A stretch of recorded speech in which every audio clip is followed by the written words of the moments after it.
Tanya hari ini harus diakui dalam survei PRC yang kami lakukan, itu Ganjar mengungguli dua pasangan lainnya. Untuk keseluruhan Jawa Timur? Keseluruhan Jawa Timur. Oke.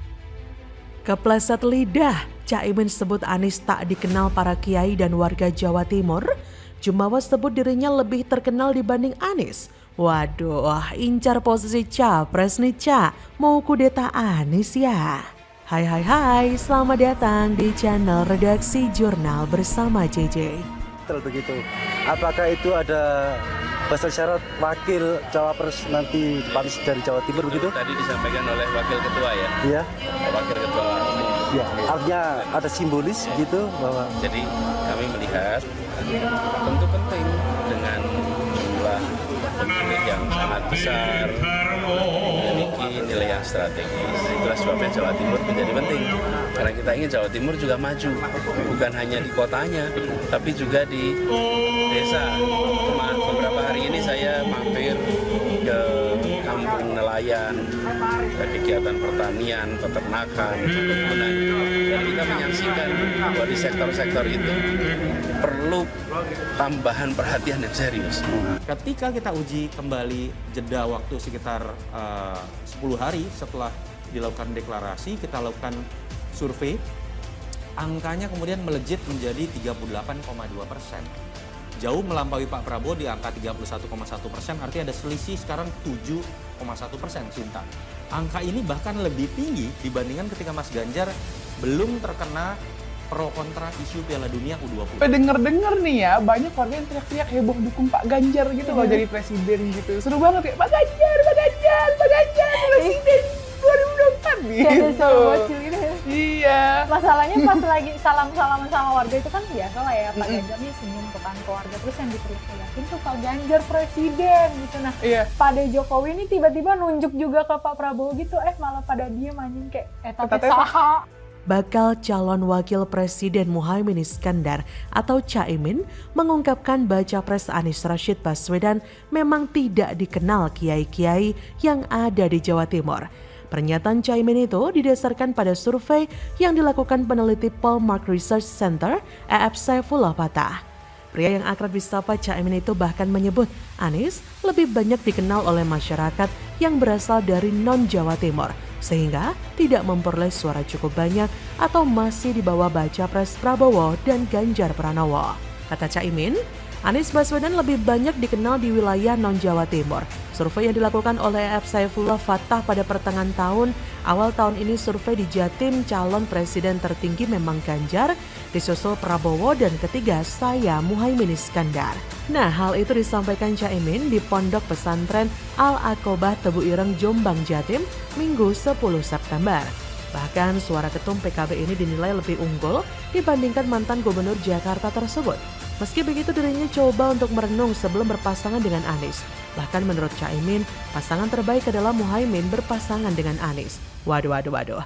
Akhirnya kata Caimin, Kiai Badawi dari Mekah menelpon dirinya pada pukul 7 WIB 31 Agustus, yang mana menyampaikan pesan rahasia. Menurutnya, makna pesan tersebut sangat dalam sekali dari seluruh rangkaian sebelum akhirnya berkoalisi dengan Nasdem dan menjadi bacawa pres dari Anies di Pilpres 2024.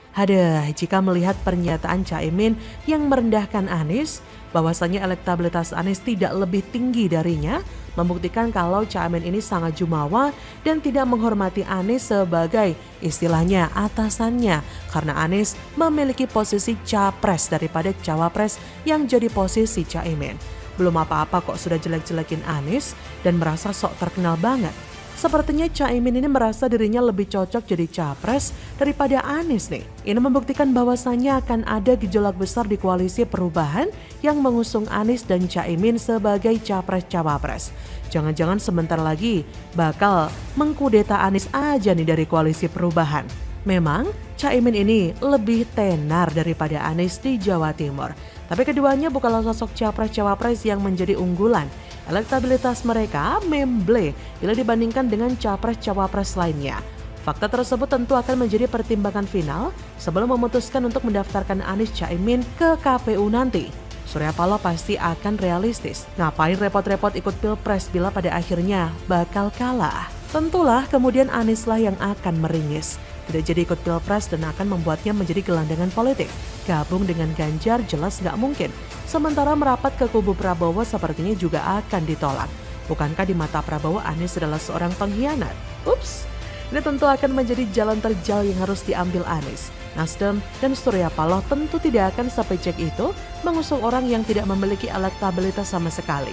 Bisa jadi Paloh akan mengusung Caimin dan mendepak Anies, atau bisa jadi keduanya juga bakal didepak Paloh. Hal ini ditandai dengan tak disetujuinya pasangan Anies Caimin dari NU oleh Bendahara Umum Partai Nasdem Ahmad Sahroni.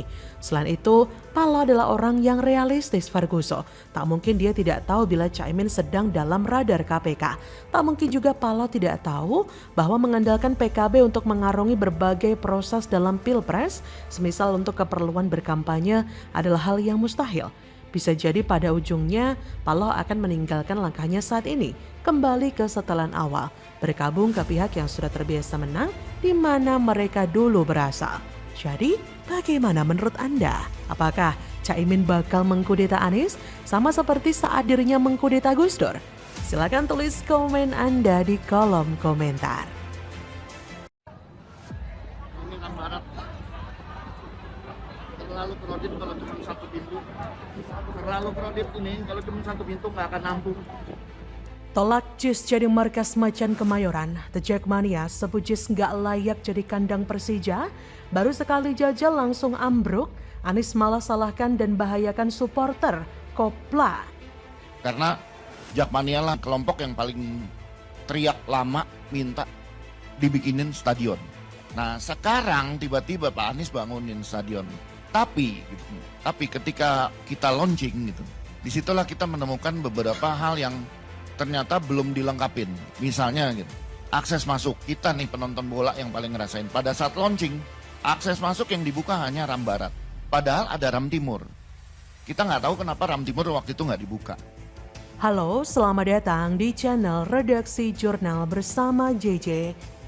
Sejumlah pendukung klub sepak bola Persija Jakarta atau The Jackmania masih meragukan kelayakan Jakarta International Stadium yang diwacanakan menjadi kandang Persija dalam mengarungi kompetisi BRI Liga 1 2023-2024.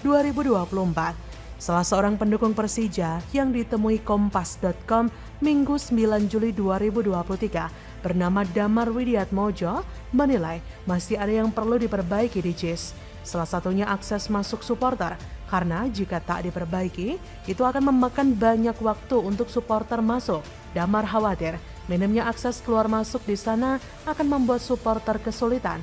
Terlebih kapasitas di stadion tersebut terbilang besar dan mampu menampung puluhan ribu orang.